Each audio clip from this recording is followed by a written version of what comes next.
Abusua after say ya papa ya Sarpong efiri mo no abusua abie condolences book ato no mo adofo ene ajanfo nyina akọ abusua fie ya wo mo ekire wo mo adwo bi etro de ode kai no ene abusua ema wo mo ya akọ ne ade a ne no na no fiada ena wo mo ehase ya enya ne ntie se ne yire praman maame ode no ko oyrepa FM ya okoka ensem do ho no bebo ko adu no na abusua bepi mo ho no me no ena nchiremu ekire se ema bloggers ana sense ntrofo ye okopi mo ho no nyina epia bonten se abusua no praman na abusua no pese wo mo ne e papa ya Sarpong abusua no edi nkomo na nkomo no nyina de kokosi ya ne se maame praman agitumu se ensem okokan ye ewo oyrepa FM no ni nyina eye hrodurwa dansem enti wo serabusua na se adabraka boni bia wa ye anamfom so a wo de efom e papa ya Sarpong ne abusua no wo mo fa nche no na kuna omuntumi ema no enyu kuna enhye ya Sarpong enumonyam nenso so obi besie se abusua be pene anase abusua empene no de eno ena Bishop JY Edu ya so for panyina no hwe e papa ya Sarpong edia betu dwa wo kire se enya de a se ya Sarpong ne yire praman no eyekuna no a obisi ho esanse ade a ya Sarpong maamre de ya Sarpong ene de ode papa no fam no na ya pa wo kire se broad no ko oyerepa no na ya Sarpong te TV achi ya wo hwe ya na oti nisuo enti ya Sarpong de yaw eni su pa ena eso sa asem ni wa bra no ote ase no enti so no pa de se busua na makwan ema ne baso sa no a enya de yie no obesi ase na onim se empanifo bi aka busua na wo so e de betu dwa kire se maame na beka ode na chopa na se dwa to aba na so se obedi kuna no na se wonye ne de ebre ne nka bia na be che wunyamfa eno ho asem no enya entudwa na emom no sisi ade untumi enka bibia Bishop JY Edu enko otwetwe mu na ode nsem we etudwa mumintie nsem ode tudwa no bi na yemra ya Sarpong opetiwa aden opera se ko ba ware de dada ti was no ho fe o fa se ni nua ba ne ba oni tiwa na da tiwa guro no ho kwa Sarpong ne na wow some no na te ha ntina mi bi se ya Sarpong fa girlfriend bebira na tiwa te ha wow o san ho fa girlfriend be tu otra onu mo awade na nyeyi ti was no ho ha no o that say na ni kunu obi kura to card ma ya Sarpong the girlfriend ni it's ya ka so get fi ni tiwa but concept for that from angle forma omoko boba na sa ompo na job 2-3 ebia ba bi o beda kwa asomode dubo na bamfo nyina na o masanya na hotel dem bia na o nyina asamfa sa de be chi no o masese o no mako ntino ne hu nye ne se o ye ne yire abawo pena ware kan wo ware ne dada ti wa wo ne manyina wo ya Sarpong sem ti wa wo nan no munyina o mo ya Sarpong sem me ma foforo ne ware ti wa no me ma wo o be ka say nsami ba media so mo say twen ho free ne kunu ho na man be kan ye still na ti wa da so die nko die so nko papa na mesre ti wa na me fa na kransie ye o ye ni papa o kaya de o tunyu bi se ba bia na me wo pa usoma ye ba hwehwe me mama tamfo nyina si wontrase so ma wo mafa o hie ni bi ametiwure mbaabi ni Sarpong ko hwehwe no edin bebe share enuma ti wa nye dina o de no ko abutire ko to wi asimpa nyina ni inspiration ti wa wo nyina ya sa is wan ko school da na no ya Sarpong ti wa gidin baabi ya tinenka ti so ya Sarpong yare a on ko tena baabi na o baba ba hwem 2011 frère ma me se bra o ma no papa yare de no ya obi abetra no so ma na bi sa pourquoi frère ya Sarpong payin o ko chiri petiwa no da hospital on kanatiwa o wa o hwem ntimi mesimi hia se obi ba hwe no a oba when no aduane no bibi a waya ama no dia ba no so ma de ko fatiwa no ko fatiwa ba ha na me di mani hu tiwa apart from say ototonyu TV so na me de me study ade che obaye ahobrase vitiase obaye no mo bia ya continue 40 days. Wow. Tiwa ye kwa mi ye bi ya saponu aba o abrute onso ye bi so you tuma kwanka bonsama ma ya support ma so that nothing easy job tiwa bele papa ona ode ne ma ni jo nyame ba bia jo obi amechia no nti nya wade nti na tiwa obehwe ya support the kind of people say ya Sarpong no kwa no di tiwa e che no kwa won pare so no beda The Mamma Pinama, Obaha, I am Pamanana. Miss me who one day obi a babu bi awa aha baha aha for ha brotazi because we say we feel oba no amaye bibi enti ayarfo ha na wa comfort ho ba hwe onipa akọ obi anu ni asem na bi adi gidigidi ba dia ene machofo ha say juma no ha inti oba akọ obi anu ni free problem ba na say ma me de no ma ha na ya uma no e no ma ba no ma be create confusion no ti wa ni na papa sika ya mo de to ne mobo so no person na wo mo ho ana ya ji nti o person mo je no back Okay. no mo yisike wo mu e no an problem be da di edi matam ne e kan so no a mesumi mu se papa wa ya da ho ontimu nsore ontimu nkobo ban ti wa na je ban no akobo a charge ya gisika no de abaye aduane so here dro bi a odina ko hospital no waye ti sa ni pewe me hwe mamo enwu na numa sisi no oye nyame adwuma ti wa ti makan pepe say ya Sarpong ti na ti wa Oh, yes wa bre no ma be bre wa na se ti wa ye so oye abusafo no achi na bishop echersen kofu bi nenam ekeka ya wo mo yese no ne tiwa ya Sarpong tiwa twemplan no so debi ya Sarpong no mpetiwa na emom no wo mo nwum to adwuma no ebi ono mo ambekọ band baabi ni ade baabi on beda ni ade nti toda krompo a no ya bo ma no baabi no mo bo mo sisin baabi no anopo ma sori akọ baabi wo mo kọ ni ade nti ya Sarpong de na eni na dwene mu da sebi mpeduasa tiwa abie no hokora enya de ya Sarpong ebetumi na yebibi no fa no se ni nua ba na danfo ni bibia na ode no enam tinya de a obeye sa anyambrasem no kora nti wo mo kasa nyina no wo mo tia wo mo montungu na tiwa no kora mpo no na ono so oni feelings bia na se adwen boni bia eni ne tirim se obeye sa de no eno no wo che se bra 2011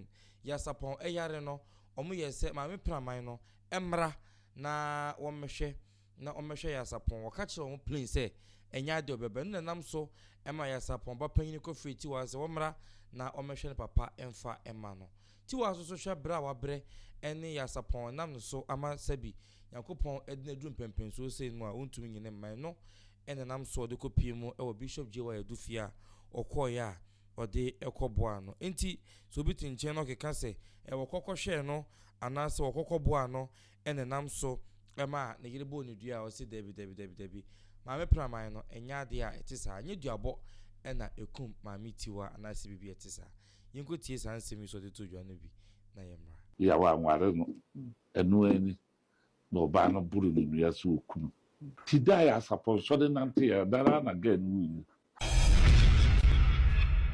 nti ebe da di wa ha no na wo se ekohu oba no ne panic so edini sika ma no do nua no mpanyimfo isafa wakaba bi na mfani se omne ekohu oba no ekopa ne so aso ege ogi to panubia na wabo no anu wabo tia abofo no so hemfam se ekono se wa ani to pa no ama ya na adua na ombeda no dua na agu no so get na so. de na so You can we assume say also on that. The fact he ain't done it. Wow. Today I suppose so then that again. Wow. You know and the monte say for monte. Wow. You tank. Papa to say it means that you are good biswa. Yes. Oh, the powerful change. If you are dating, yeah, but some a bit more control will be so we'll be team. We'll be out with the team for yes, sir. Come and put the board, we'll be out with the team. Didn't you know? Oh, sorry, I'm not say. I'm the firm movie. Now, someone want to be 2011. Your hand. So for Baba, Pentecost of Baba, or Winniba. Quemco. Freya Sarpong said, a higher or one of the end. They are Christopher, yeah, with the son of Christo Summer. The Sarpong feeling her on Samia. What's the mamma? In Baham, what told me? The other thing I mean, Philly Hamina, so Castle what told that. So, what is the name? No Casasum, no Bob Payama. Castle what told suddenly thinking about no fear. No fear. No, I'm sorry. No, sorry. Okay. What's the mammy? What's the sorry? So that be too sorry. Conventional phones. I feel so good. Sorry. Okay, dead go. There are Sarpong so that are not of Banusu. Wow.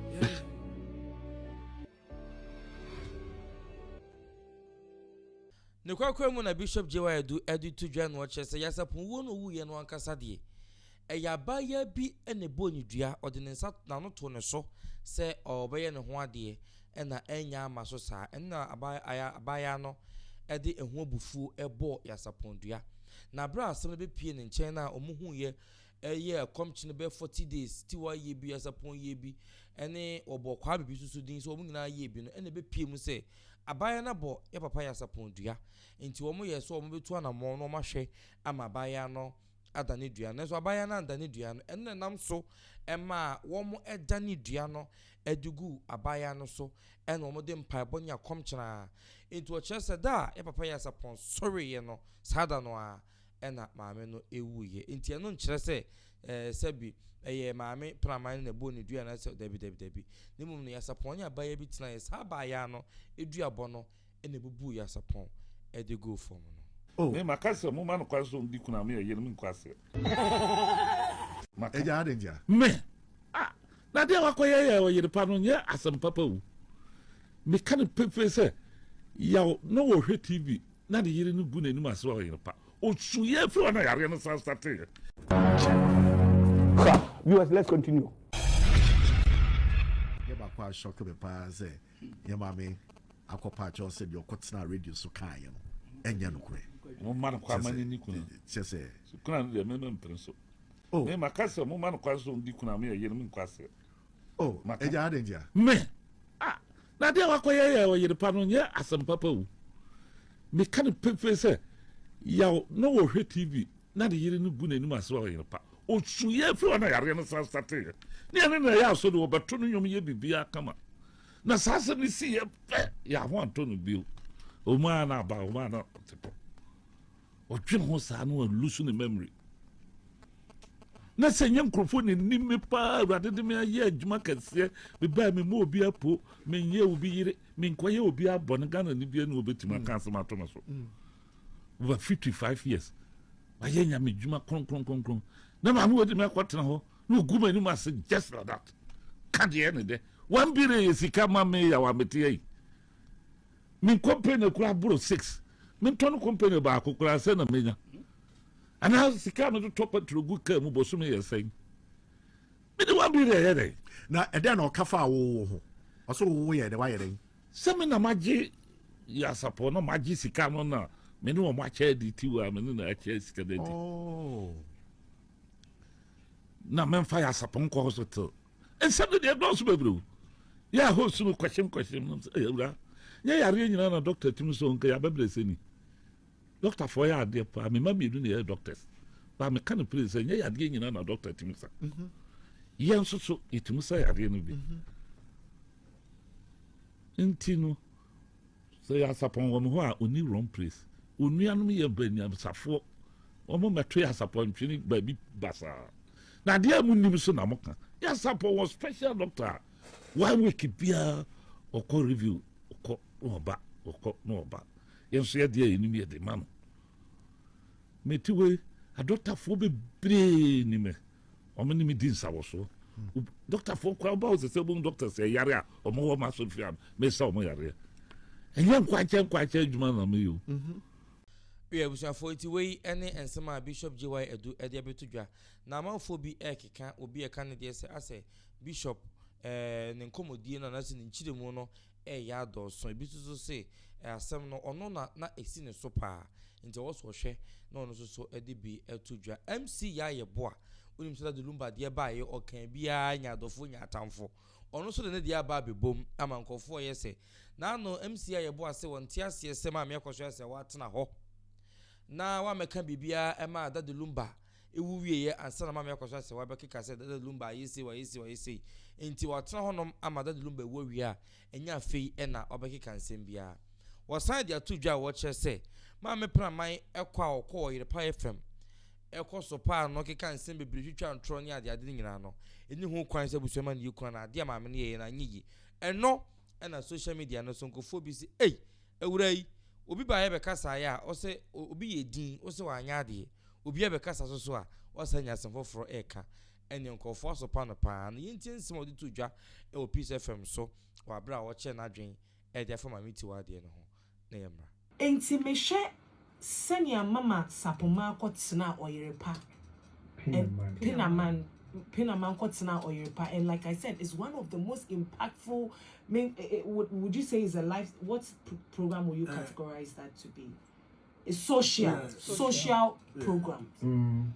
Na mami kotsena platform yiso, and these are some of the things she did. She accused Mami Tiwa of poisoning Yaw Sarpong. She accused Mami Tiwa se wo chinro en wode ma eye wo fa Yaw Sarpong maninum no busu okunu. She made it look like Mami Tiwa jini kunu ababoso jini kunu. Now famously they claim side chick.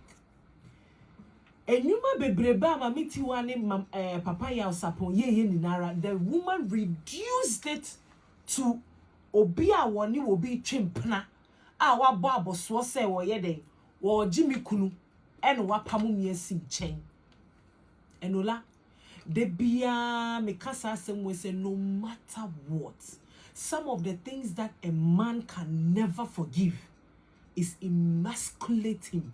So we emasculate bema eyade a dini so de beche no chese wo degrade bema mane ye say Canada bro baba chino Udine mema yo twitwi form mane ye say sebe mpredua san kwase ampani bia eyade a bema ntumi mfanche, especially say wo ye ne bedwem dini se bema de beche na nyema ekoso ni nara na be wie chire na ampani ampa se ola. If this voice awabu boy is anything to go by, ampani ampa say mama wa na wo kan se waja aware ampani ampa so say yese papa ya anya wo hu ade a